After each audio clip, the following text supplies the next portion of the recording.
네, 여러분 안녕하십니까? 박대우 민생당 광주시당 위원장과 이야기를 나누는 두 번째 시간입니다. 위원장님 안녕하십니까? 네, 반갑습니다.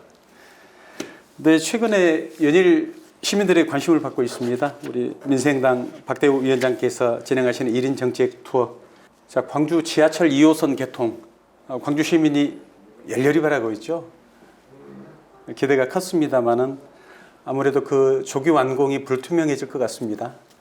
우리 위원장님께서 조기 완공을 촉구를 하고 나섰습니다.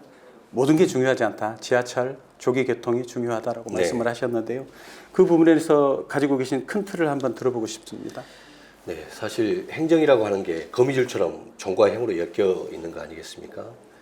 우리 민생당이 지지한 튼튼한 민간기업에 매각해달라. 이것도 결국 지하철하고 연계가 되어 있습니다. 지하철 2호선이 물론 그 필요성에 대한 논란도 있었고요. 광주의 인구 규모라든가 도시의 그 면적이라든가 또 이동 거리라든가 이런 걸 봤을 때 과연 실효성이 있느냐 이런 지적도 있었지 않습니까? 또 사실 1호선이 지하철이 운행되는 도시 가운데 광주광역시의 지하철 1호선이 이용률이 가장 낮습니다. 그래서 2호선에 대한 불필요하다 이런 지적도 있었지만 결국에는 이제 공사가 시행이 됐습니다. 땅이 파헤쳐진 거 아니겠습니까? 그렇다면 광주시는 모든 행정력을 동원해서 조기 완공해야 된다는 것이 우리 민생당의 입장입니다. 그러기 위해서는 일단 정치력이 필요하겠고요. 또 행정적인 결단도 필요합니다. 그런데 GGM과 같은 사업에 행정력이나 예산이 쓰여진다면 당연히 지하철에 대한 집중도가 떨어질 수밖에 없고요. 결론적으로 얘기하면 민생당은 두 가지를 요구합니다. 하나는 광주시 스스로 예산 절감 방안들을 아주 가혹하게 시행해야 됩니다. 불필요한 사업들은 축소하고요. 또 없애는 것도 좋은 방법일 것입니다. 또 하나는 업무가 중복되는 출자기관, 추전기관들은 이제 통폐합을 좀 통해서 중앙정부에서 자 봐라 광주처럼 해야 되는 거 아니냐 이런 얘기할 정도로 아주 고강도 혁신을 내놓아야 될 것이고요. 또 하나 더 중요한 건 이제 정치력입니다. 광주를 위하겠노라고 광주 시민을 위하겠노라고 표를 달라고 얘기했던 정치인들이 자발적으로 세금으로 받는 세비를 반납하겠다. 그리고 그런 어떤 형태의 펀드라든가 여러 가지 형태를 통해서 단 1m라도 지하철 2호선이 공사비에 좀 쓰였으면 좋겠다라는 정치적 선언이 필요합니다. 그렇게 되면 윤석열 정부 역시 호남에 대한 공을 들이고 있지 않습니까? 윤석열 정부가 정치적 압박을 상당히 받을 것이다. 또 하나는 중앙정부 차원에서도 17개 광역시도 가운데 광주가 선도적으로 아주 혁신적인 예산 절감 방안이라든가 행정의 모범 사례를 보인다면 예산을 조기 집행할 수 있고 또 증액할 수 있는 명분이 생기는 거 아니겠습니까? 결국 행정의 한계, 행정이 넘어설 수 없는 부분을 넘어주는 게 바로 정치의 역할이기 때문에 사실상 광주 정치가 실종됐다 저는 이렇게 보는 겁니다. 아예 광주 정치를 찾아보기 어려운 상황이다. 결국 그런 것들이 지하철 완공이 3구간 같은 경우에는 뭐 사실상 예산이 없는 거 아니겠습니까? 1구간, 2구간, 3구간 자체가 연장된다거나 또 언제 완공될지 모르는 이런 상황에서 시민들이 받는 고통, 경제적인 피해, 그리고 궁극적으로는 광주가 침체될 수밖에 없습니다. 그래서 그런 정치력과 함께 행정력이 요구된다.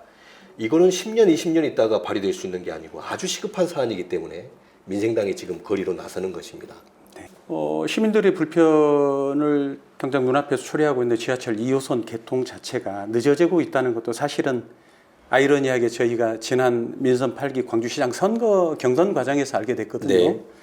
저희 시민들은 1구간은 애초 광주시가 약속한 것은 1구간은 2023년 그리고 2구간은 2025년 개통을 할 수 있다라고 발표를 했었죠.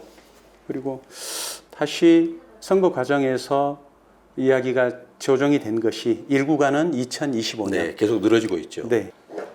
이조차도 가능하겠습니까?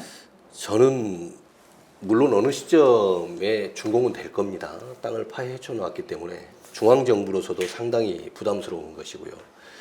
또 예를 들어서 이제 대통령 선거라고 하는 대한민국의 특수성이 있지 않습니까? 예를 들어서 호남의 우호적인 정권이 들어서면 우선순위 국책 사업으로 또 추진할 수도 있는 것이고요.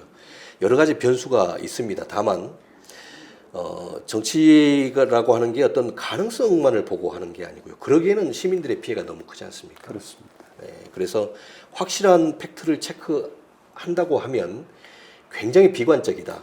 그리고 지하철 준공이 미뤄짐으로 인해서 광주가 경제적으로 또는 기타 다양한 방법에서 받는 피해가 우리가 예상했던 것보다 훨씬 더 클 것이다. 실질적으로 어떤 도시 경쟁력이 아주 낮아질 것이다. 저는 이 부분을 우려하고 있습니다. 조금 전에 예산 관련해서 정권이 향후 호남의 우호적인 정권이 바뀌었을 것까지 예상을 하셔서 말씀을 해주셨는데요. 그러면 광주광역시는 어떠한 방법으로 예산 투여하는 과정들을 선행을 해 나가야 될까요? 네, 결국 이제 행정력을 조금 집중시킬 필요가 있겠습니다. 그런 측면에서 제 민생당이 늘 말씀드리는 부분이 GGM 같은 사업은 민간의 영역으로 넘겨달라 이런 얘기였고요. 대한민국 예산의 특징은 매칭 형태가 많습니다. 예를 들어서 지자체 예산이 어느 정도 투입이 되고 국가 예산이 투입되는 그런 형태이기 때문에 또 하나는 이제 선제적으로 예산 집행을 하는 것이 대한민국 예산 중앙정부 예산 집행 지침으로 보면 굉장히 바람직하다 이렇게 봅니다. 그래서 광주시가 일단 허리띠를 졸라매야 됩니다. 불효불급한 예산들은 줄이고 출자 추정기관의 업무 중복성은 통폐합을 좀 시키고요. 그리고 조금 전에도 말씀드렸지만 정치력이 이제 필요한 시점이 아닌가 저는 이렇게 봅니다.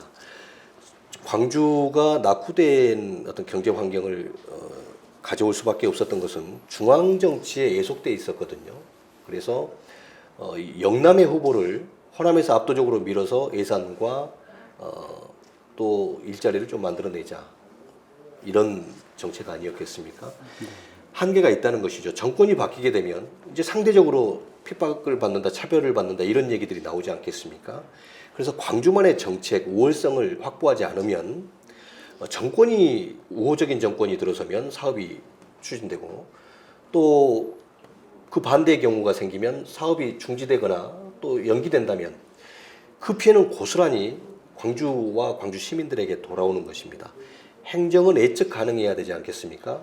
5년 이후, 10년 이후를 정확히 내다볼 수 있고 크게 벗어나지 않는 것이 행정 신뢰의 원칙이기 때문에 그런 측면에서도 정치가 더 이상은 중앙에 예속돼서는 안 된다.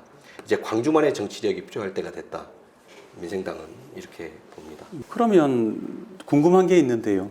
광주의 기득권 정당인 민주당에서는 왜 이런 지하철 조기 개통에 관련해서 목소리를 내지 못하는 이유가 있습니까? 결국에는 행정부와 의회 권력 그리고 이제 중앙 정치 권력들이 서로 얽혀 있는 것이죠.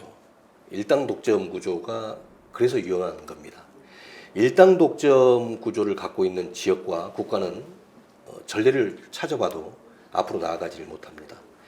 경선을 통과해야지만이 당선이 되는데 그 경선 과정에서 상당한 인센티브 도움을 줄 수 있는 집행부에게 또는 의회 의원에게 또는 국회의원들에게 싫은 소리를 하기 어려운 구조가 만들어지는 것입니다.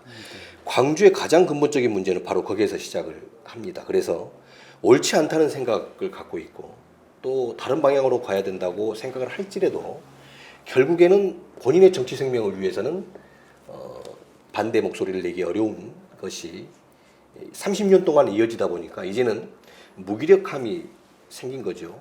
이제는 줄 잘 서고 어떤 정치인이 당대표가 되고 또 누가 대통령이 될 것인지만 바라보는 해바라기형 정치인들이 너무 많이 양산돼 버린 것입니다. 자기 목소리를 내고 자기의 정치 생명을 던질 수 있는 정치력이 과연 광주에 있느냐라고 봤을 때 저는 의문입니다. 그 말씀을 들으니까 조금 씁쓸하네요. 안타깝습니다. 그렇죠. 시민들을 선거철이 되면 오로지 누구만을 위해서, 지역 주민만을 위해서 지역이 머슴이 되겠다고 다들 말씀을 하시는데 그렇습니다. 우리 위원장님께서도 광주광역시 측에 수차례 면담 요청을 하셨습니다. 이와 관련해서 나와라. 이야기를 나누자. 광주시의 반응은 어떻습니까? 네, 정확히 말씀을 드리면 자신감이 없는 겁니다. 옳지 않은 것이죠. 본인들이 틀렸다는 것을 사실상 인정하는 겁니다. 침묵도 하나의 인정이거든요. 자, 민생당이 이렇게 해야 된다라고 얘기했을 때 본인들의 방향과 정책이 자신감이 있다면 그렇지 않다라고 얘기하는 게 일반적인 상황이지 않습니까? 우리 사회나 모든 정치 구조가 정관합의 원리로 가는 것이니까요. 그런데 광주시의 목소리를 들어본 적이 없습니다. 가장 최근에 들어본 게 강기정 시장께서 10만 대를 양산할 수 있는 지원을 하겠다라고 얘기를 하셨어요. 민생당이 바로 이런 지적을 했습니다. 1000cc 이하 소형 SUV가 대한민국에서 10만 대가 안 팔립니다. 10만 대가 전체 판매량이 10만 대가 되지 않는데 100% 넘는 시장 점유율을 기록했을 때 10만 대 생산이 되는 것입니다. 근거가 무엇인지 듣고 싶다라고 얘기했을 때 당연히 대답할 수 없는 것입니다. 허망한 얘기거든요. 그러니까 정치적 언어, 정치적 논리에 익숙해져 있는 전형적인 패턴인 것입니다. 10만 대가 어떤 형태로 생산이 돼서 내수는 어느 정도 차지할 것이며 그리고 나머지는 수출이 되고 나머지 재고 부담은 어떻게 털어낼 것인지에 대한 목표나 계획이나 전혀 자료도 없는 것입니다. 그냥 10만 대 생산을 지원하겠다 이렇게 얘기를 하는 것이거든요. 그런데 민생당이 그 부분에 대한 확답을 달라라고 얘기했을 때 어떤 대답을 내놓을 수 있겠습니까? 답은 하나입니다. 말을 잘못했다. 또는 내가 잘못 알았다라는 거 아니겠습니까? 그런 얘기하기가 쉽지 않다는 것이죠. 쉽지 않겠는데요. 네. 그렇습니다. 잠깐 10만 대로 넘어갔습니다만은 자동차 구매를 하고자 하는 분들의 니즈를 제대로 파악을 하지 못한 부분들이 아닌가 싶습니다. 그러면 끊임없이 민생당 측에서는 광주시장 나와라. 면담 요구를 끊임없이 하실 거고요. 네. 결국은 지하철 2호선 조기 개통 완공에 대해서도 광주 시민들이 목소리를 높이셔야 될 때가 아닌가 싶습니다만 네.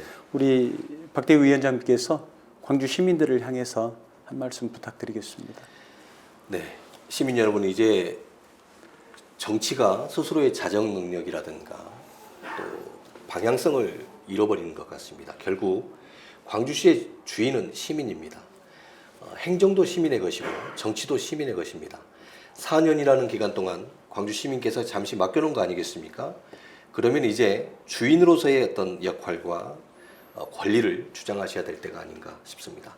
정치적인 관점 또 저의 개인적인 관점으로는 당연히 민생당에 대한 지지를 해주시는 것이 큰 도움이 되겠습니다만은 보다 근본적이고 거시적인 관점에서는 이제 광주가 더 이상 이런 형태로 흘러가서는 안 된다라는 시민들의 준엄한 목소리가 나와야 될 때가 아닌가 그런 생각을 갖습니다.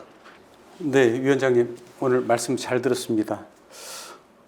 민생당이 주장하는 바와 같이 예산과 행정력을 집중해서 지하철 2호선을 조기 개통하라는 광주 시민의 목소리를 우리 박대우 위원장께서 전달해 주신 것 같습니다. 오늘 말씀 여기까지 듣겠습니다. 감사합니다. 고맙습니다.